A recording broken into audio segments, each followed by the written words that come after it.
Well, today's the day. The Scottish Parliament will be looking at the Victims, Witnesses and Justice Reform Bill. This is a huge government bill that seeks to make changes to our criminal justice system.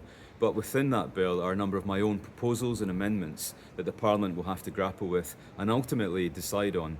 Included in those amendments, for example, are Suzanne's Law, which I've been campaigning for many years, which really relates to those who are serving a life prison sentence for murder, but to this day have failed to disclose the whereabouts of their victims' remains and the untold trauma that that causes. My amendment will ensure that the parole board must take that into consideration when this person is up for release. Other changes include wider changes to the parole board to ensure that they must take into account the safety of victims and their families when someone is due for release. I've also included an amendment on the enhanced use of exclusion zones when someone is released from prison, but also to enshrine that right of all victims to make a statement to court during a case in all solemn proceedings. That doesn't happen at the moment, but if my amendment passes, then that will expand that franchise to all victims of crime.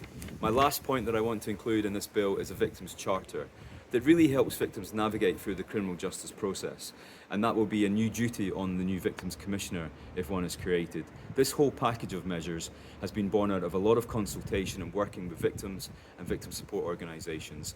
My plea to Parliament is this: let's take the politics out of this, let's work together on my amendments and pass them so that this bill is finally fit for purpose. And I hope we can do that as a Parliament and send a strong message to victims of crime that we put them front and centre of the Scottish justice system.